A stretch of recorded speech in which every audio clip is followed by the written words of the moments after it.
menurut Bapak Pendidikan kita, Bapak Genjar Dewantara, merdeka itu artinya tidak hanya terlepas dari perintah, akan tetapi juga cakap untuk memerintah dirinya sendiri. Nah, ini apa itu restitusi?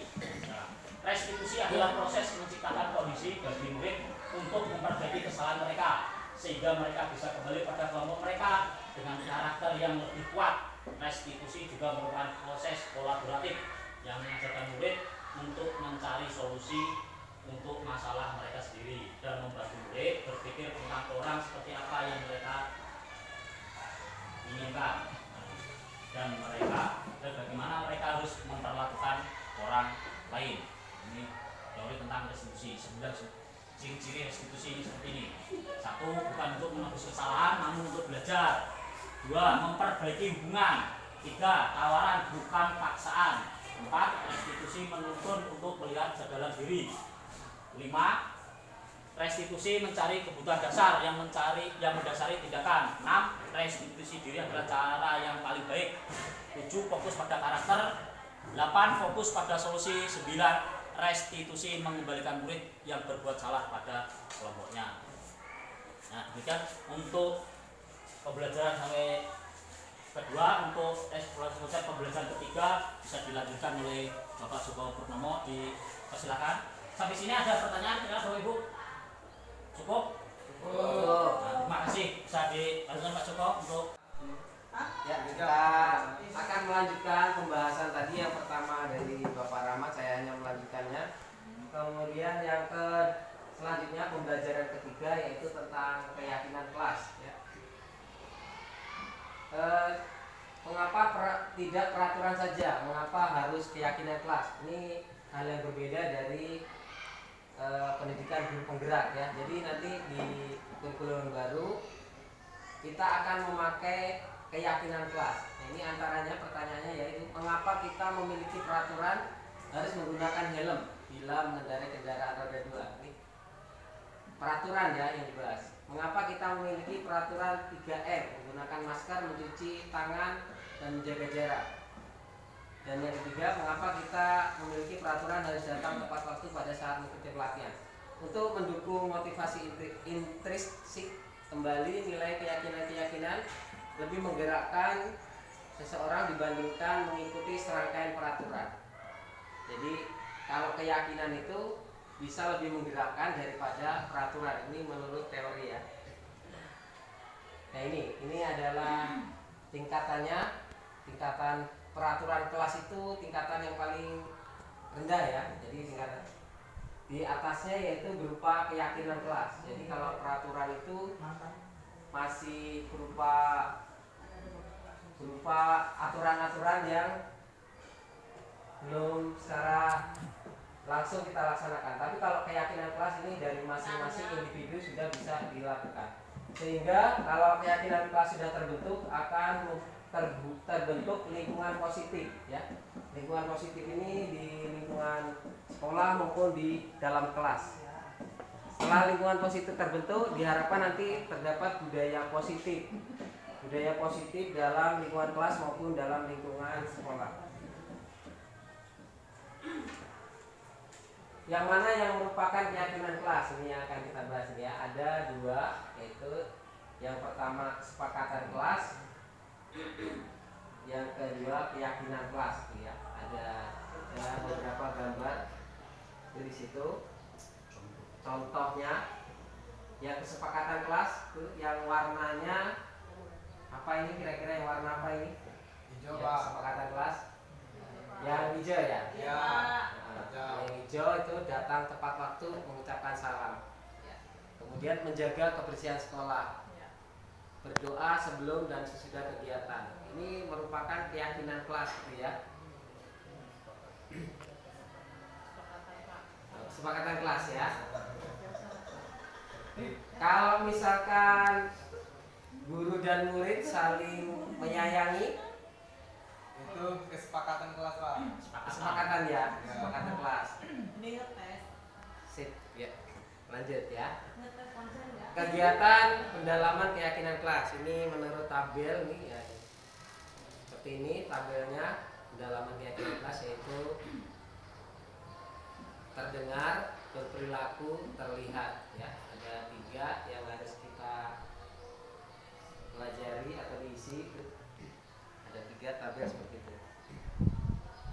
Kemudian bedanya antara peraturan dan keyakinan kelas. Kalau peraturan itu yang sebelah kiri warna putih selalu kembalikan buku ke tempatnya. Itu kan berupa peraturan ya, siswa harus selalu mengembalikan buku ke tempatnya. Tapi kalau keyakinan sudah tanggung jawab. Jadi mengembalikan buku itu sudah tanggung jawab siswa tersebut. Jadi nggak usah disuruh mengembalikan buku, dia sudah punya keyakinan bahwa buku itu harus tetap dikembalikan ke tempatnya. Kemudian dilarang mengganggu orang lain, itu berupa peraturan. Tapi kalau keyakinan kelasnya bisa dengan menghormati orang lain. Menghormati ini bentuknya luas ya, ya termasuk tidak mengganggu orang lain, itu termasuk menghormati orang lain. Kemudian kalau peraturan hadir di sekolah 15 menit sebelum pembelajaran dimulai. Ini keyakinannya bisa kita buat dengan menghormati orang lain atau berkomitmen ya. Berkomitmen ini, kalau orang berkomitmen keyakinan kelasnya berarti ya kalau di sekolahnya belnya jam 7:30, berarti jam sebelum 7:30 sudah hadir di sekolah. Ini sudah berupa keyakinan kelas gitu ya. Kalau jadi nanti kalau sampai berbudaya tidak ada lagi yang peraturan, ini sudah yang ini ya, sudah nggak pakai peraturan lagi, jadi sudah pakai keyakinan kelas, sudah lebih tinggi daripada peraturan kelas, memakai keyakinan kelas.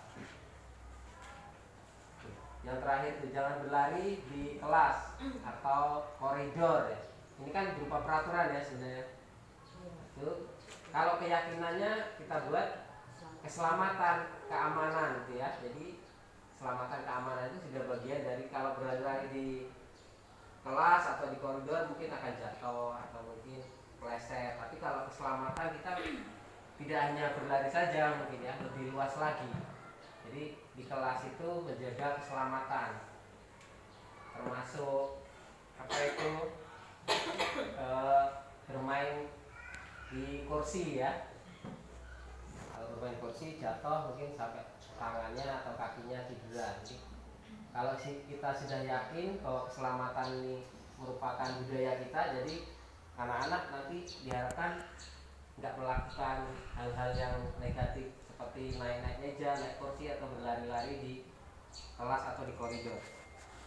Ya, selanjutnya perubahan pada modul 1.4 ya. Penambahan materi pada hukum dan penghargaan yang semula ada 5 unsur, hasil riset menjadi 8 unsur, yaitu pengaruh jangka panjang, pengaruh jangka pendek dan jangka panjang, penghargaan, hukuman, penghargaan mengurangi ketepatan, penghargaan tidak efektif, penghargaan merusak hubungan. Nah, ini ada sebuah tindakan guru dan hukuman atau konsekuensi. Jadi hukuman dan konsekuensi ini berbeda ya.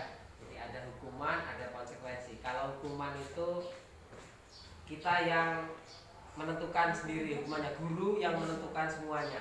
Tapi kalau konsekuensi itu sudah lebih tinggi. Jadi siswa juga menentukan hukuman apa yang dia peroleh bila melakukan kesalahan. Jadi kita harapkan lambat laun anak-anak ini kita ajarkan konsekuensi ya. Jadi itu konsekuensi itu kalau dia bersalah dia sudah tahu apa yang menjadi tanggung jawabnya. Ini contoh hukuman dan konsekuensi. Misalkan kalau hukuman ini ya, lari mengelilingi lapangan basket 2 kali karena terlambat hadir di sekolah, itu hukuman ya, yang menentukan gurunya. Lari mengelilingi lapangan basket. Tapi kalau sudah konsekuensi di yang selanjutnya mengganti kertas tugas temannya dicoret-coret, konsekuensi. Jadi nanti kita buat kesepakatan atau konsekuensinya kalau temannya menyobek atau merusak kertas temannya, dia harus menggantikan kertas atau tugas temannya yang telah dicoret-coret tadi. Itu konsekuensinya. Kemudian membersihkan tumpahan air di meja tulis karena tersenggol pada saat belajar.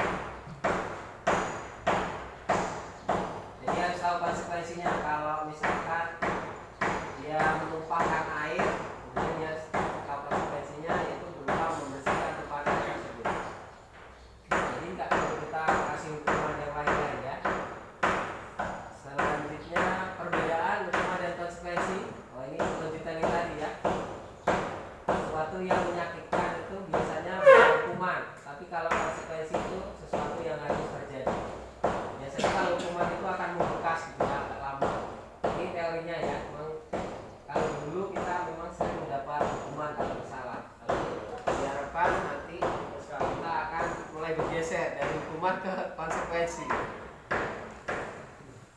Itu diantaranya anak membenci kedisiplinan, menjadi konsekuensinya anak menghargai disiplin dan seterusnya. Nih, yang lebih tinggi lagi adalah setelah konsekuensi yaitu restitusi ya, restitusi. Ada tingkatannya, sesuatu yang menyakitkan kalau hukuman, kalau konsekuensi itu sesuatu yang terjadi, kalau restitusi itu merupakan pilihan. Jadi anak kita harapkan dia tahu konsekuensinya, kemudian nanti Bapak Ibu guru bisa mengarahkan apa itu hukuman ini.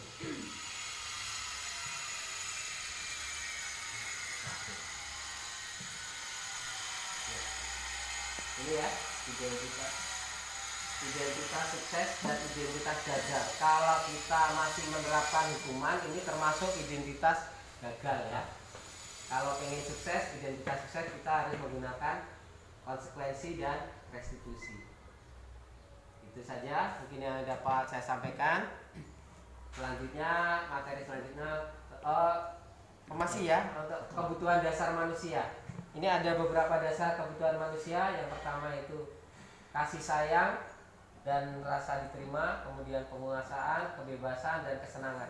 Jadi kalau anak bermasalah itu kita harus lihat dari kebutuhan dasarnya. Mungkin anak itu perlu kasih sayang, kemudian mungkin ada juga anak yang kebebasan di rumah, mungkin ini terus di sekolah pengen bebas, jadi dia melakukan hal-hal apa gitu ya. Jadi harus kita lihat dulu anak bermasalah ini apakah di rumahnya atau di keluarganya ada masalah, kemudian dibawa ke sekolah, atau mungkin dia di sekolah pengen ini ya, tentang penguasaan ya, penguasaan itu pengen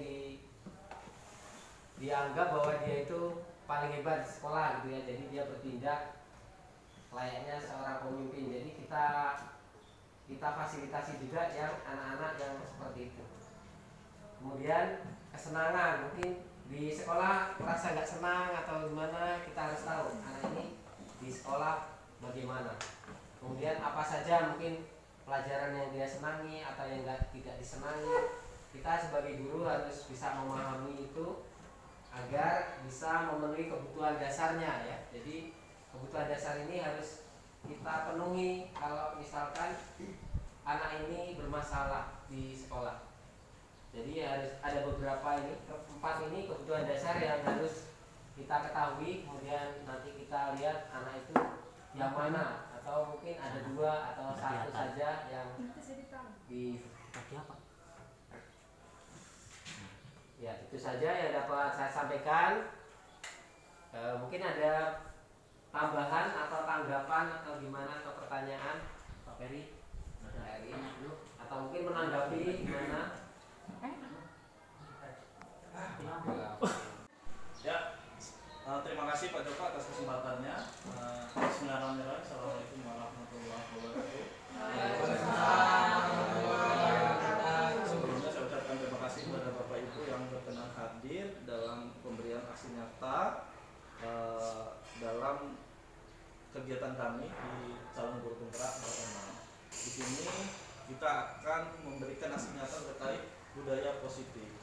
Nah, pembelajaran yang kelima adalah posisi kontrol. Apa itu posisi kontrol? Pasti banyak pertanyaan dari Bapak Ibu rekan guru sekalian. Di sini coba saya akan jelaskan satu persatu. Yang pertama, 5 posisi kontrol itu ada penghukum, ada pembuat orang merasa bersalah, kemudian ada teman, ada pemantau, dan terakhir adalah manajer. Nah, di sini sudah kita bagi berdasarkan tabel, memudahkan Bapak Ibu sekalian untuk dapat memahami apa itu 5 posisi kontrol. Misalnya contohnya saja di tabel pertama itu motivasi. Di sini guru berbuat.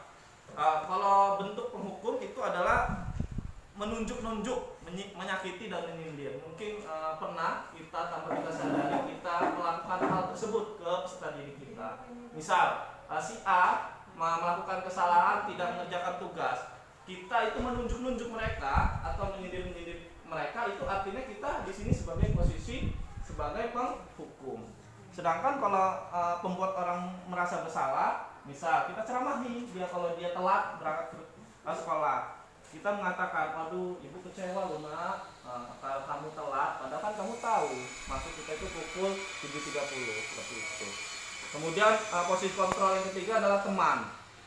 Teman di sini adalah membuatkan alasan-alasan untuk muridnya. Jadi kalau misalnya muridnya salah atau apa, dibuatlah alasan-alasannya. Yang keempat adalah pemantau, menghitung dan mengatur. Sedangkan posisi kontrol yang kelima adalah manajer. Manajer adalah mengajukan pertanyaan-pertanyaan. Misalnya kita tanya, kenapa kamu telat? Kenapa kamu tidak masuk sekolah? Kenapa kamu tidak mengerjakan PR? Nah itu adalah posisi kontrol kita, guru sebagai manajer. Oke. Kemudian di sini hasilnya kalau kita menghukum itu akan siswa itu biasanya memberontak atau menyalahkan orang lain dan berbohong. Itu bisa misalnya kalau kita menyindir atau menyakiti atau menunjuk-nunjuk, biasanya jawaban siswa itu mereka rata-rata berbohong. Enggak kok Pak, saya enggak tahu atau apa, saya telat karena bangun kesiangan atau seperti apa. Itu pasti banyak. Kemudian hasilnya juga kalau membuat orang merasa bersalah itu sama, biasanya menyangkal mereka. Sedangkan kalau kita posisi sebagai teman adalah ketergantungan, siswa menjadi ketergantungan. Yang keempat adalah menyesuaikan diri bila diawasi, kalau sebagai pemantau, dan sebagai manajer adalah menguatkan pribadi. Nanti akan ada contohnya di akhir ya. Kemudian di sini ada tugas pernyataan siapa yang mengatakan. Misal saya kecewa dengan kamu itu adalah bentuk dari pembuat orang merasa bersalah. Misalnya kalau kita ada siswa kita ngomong, aduh bapak kecewa dengan kamu, itu adalah sebagai pembuat orang merasa bersalah. Kemudian kamu tidak pernah benar atau melakukannya, itu sebagai penghukum. Yang ketiga adalah ayolah lakukan demi ibu bapak. Kita memotivasi mereka, ayo dong lakukan itu untuk bapak lah, bapak kamu kalau memang menghormati bapak, ayolah lakukan. Itu berubahlah. Nah itu adalah bentuk dari teman, ya, posisi kontrol sebagai teman. Yang keempat adalah apakah kamu mau mendapatkan stiker bintang hari ini atau memberikan reward? Itu adalah bentuk dari pemantau. Misalnya di kelas, siapa yang mau bintang hari ini? Siapa yang mau dapat nilai tambah, bapak kasih bintang? Itu adalah bentuk dari pemantau, posisi kontrol kita sebagai pemantau. Yang kelima adalah bagaimana kamu bisa menyelesaikan masalah ini. Nah biasanya seorang manajer itu kan memberi cara-cara bagaimana kamu menyelesaikan masalah ini, bagaimana cara kamu melakukan permasalahan ini agar selesai. Dan terakhir, kamu selalu yang paling terakhir menghukum. Jadi menghukum, menjas, kamu itu selalu yang paling terakhir. Ya, slide selanjutnya bergerak antara. Di sini ada peraturan pemantau, konsekuensi atau hadiah, kemudian nilai-nilai, manajer dan memperbaikinya. Ya, lanjut. Yang keenam adalah segitiga restitusi. Ini adalah pembelajaran budaya positif yang terakhir. Pembelajaran keenam adalah segitiga restitusi. Di mana segitiga restitusi itu ada validitas kebutuhan, kemudian menstabilkan identitas, kemudian menanyakan keyakinan. Kamu tentu punya masalah mengapa melakukan itu. Itu adalah sebuah pertanyaan kepada siswa. Kemudian adakah cara yang lebih efektif untuk mendapatkan apa yang kamu butuhkan? Yang keempat, setiap orang pasti pernah melakukan kesalahan. Yang berikutnya, kamu bukan satu-satunya yang pernah melakukan ini. Nilai-nilai apa yang telah kita sepakati? Kemudian kamu ingin menjadi orang yang seperti apa? Ini adalah pertanyaan-pertanyaan pemantik agar siswa tersebut bisa mengikuti budaya positif. Lanjut, menstabilkan identitas untuk membuat anak yang merasa gagal karena berbuat salah menjadi positif terhadap dirinya. Di sini ada kasus di mana guru berkata berbuat salah itu hal yang manusiawi, tidak ada manusia yang sempurna. Bapak juga pernah berbuat salah, kita pasti bisa menyelesaikan permasalahan ini. Bapak tidak tertarik untuk mencari tahu siapa yang benar, siapa yang salah. Bapak tidak tertarik untuk mencari kesalahan dan ingin menyelesaikan masalah. Kalau kamu menyalahkan dirimu sendiri, terus apakah kamu bersih adalah sebuah case. Kemudian validasi kebutuhan, membantu siswa mengenali basic need atau kebutuhan yang ingin dipenuhinya ketika melakukan kesalahan itu. Pada dasarnya, setiap tindakan manusia tujuannya adalah memenuhi basic needs. Apakah itu power, freedom, love, and belonging, fun, atau survival? Guru berkata, kamu bisa saja melakukan hal yang lebih buruk, tapi kamu tidak melakukannya kan? Itu adalah bentuk pertanyaan kepada siswa. Kamu pasti punya alasan mengapa melakukannya. Misal ada siswa yang salah, kita tadi seperti itu. Itu adalah bentuk dari validasi kebutuhan. Apa yang penting bagi kamu? Kamu boleh tetap berusaha menjaga sikap itu, tapi tambahkan sikap yang lain, yang baru. Maukah kamu belajar cara lain untuk mendapatkan yang kamu butuhkan tanpa harus mengumpul? Dan terakhir, apakah kamu bisa melakukan dengan baik esok lagi? Restitusi yang ketiga adalah menanyakan keyakinan. Anak melihat kesalahannya dihubungkan dengan norma sosial dan nilai-nilai yang mendasari manusia berinteraksi dengan orang lain. Misalnya, guru di sini berkata, apa nilai yang kita percaya di kelas atau sekolah kita? Nilai-nilai universal apa saja yang telah kita sepakati? Kelas yang ideal itu seperti apa sih? Pertanyaan-pertanyaan ini akan timbul ke siswa. Kamu ingin jadi anak seperti apa? Apa yang kamu rasakan ketika kamu melakukan ini? Kamu menjadi orang yang seperti apa? Oke, intervensi selama 30 detik. Intervensi ini bisa membantu murid kembali ke tujuan semula dengan cukup singkat dan dengan cara non-konfrontatif. Pertama, apakah kamu ingin berbuat lebih baik? Pertanyaan-pertanyaan ini menimbulkan siswa menjadi lebih paham akan tujuan ia semula untuk bersekolah. Apakah saat ini kamu sedang menjadi orang yang sedang kamu inginkan? Apakah kamu bisa mengubah kegiatan perilaku kamu saat ini menjadi sikap yang lebih membantu? Apakah wajar membuat kesalahan? Bisakah kita memperbaikinya? Jadi pertanyaan-pertanyaan itu timbul dan kita tawarkan ke peserta didik kita. Kapan kamu siap untuk mulai? Kemudian peraturan apa saja yang cocok buat kita? Itu next. Refleksi. Nah, di budaya positif terakhir adalah tentang refleksi. Mana hal baru yang mengubah paradigma saya yang saya dapatkan. Jadi Bapak Ibu semua di sini kita akan merefleksikan diri kita selama ini, apakah kita sudah mendidik siswa itu dengan budaya positif dengan cara yang baik atau masih menggunakan hukuman seperti itu atau masih menggunakan konsekuensi. Nah, di sini kita merefleksikan ke diri kita masing-masing. Pertanyaan pemantik ada 4. Pertama, hal baru apa yang mengubah paradigma saya yang saya dapatkan setelah mendapat materi dari kami bertiga. Kemudian perasaan apa yang muncul selama mengikuti sesi ini, khususnya mengenai makna, disiplin, dan motivasi intrinsik. Yang ketiga, peran Among seperti apakah yang saya telah lakukan selama mengikuti modul ini. Dan terakhir, saya akan menjadi Among yang seperti apakah setelah mengikuti modul ini. Sekian presentasi dari saya penutup. Saya harapkan, terutama kami harapkan budaya positif yang kami berikan kepada Bapak Ibu sekalian bisa bermanfaat, terutama untuk kemajuan sekolah kita SMP Negeri 4 Natal. Sebelum masuk ke situ, apakah Bapak Ibu ingin bertanya sebelum kita tutup? Ya, Pak Peri silakan. Iya. Apa pertanyaan? Ini tanggapan, setelah itu ada pertanyaan ya. Iya, boleh. Jadi terima kasih sekali telah membahas kepada kami karena materinya sangat baik sekali. Tetapi di sini saya sadar karena selama ini kan budaya kita masih menggunakan hukuman atau paling mentok konsekuensi lah beberapa kali, tapi yang lebih banyak itu hukuman.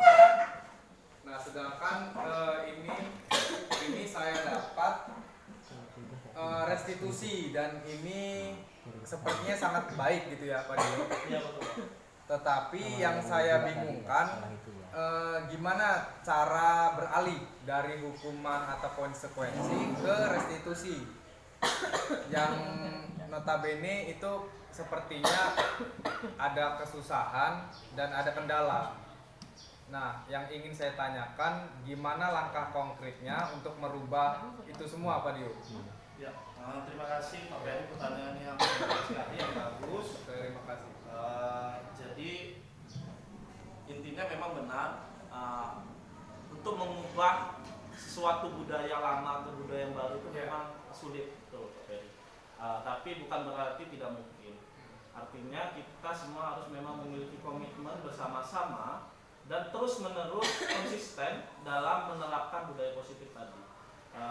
Seperti kita tahu tadi secara teoritis sudah diberikan oleh Pak Joko, Pak Rahmat, kemudian saya juga tadi melengkapi. Artinya memang semua itu bisa terbangun dengan cara kita bersama-sama berkolaborasi, baik itu guru BK, baik itu wali kelas, baik itu semua stakeholder terkait sekolah untuk menerapkan budaya positif yang ada. Ya, artinya kita semua harus bisa konsisten terhadap seperti itu. Nah, hal ini pernah dilakukan oleh kami sebagai calon guru penggerak, sudah pernah kami praktikkan. Nanti saya kasih contoh ilustrasi terkait pelaksanaan budaya positif di lingkungan sekolah. Coba saya contohkan, di sini ada filenya, demonstrasi tekstual. Ini foto.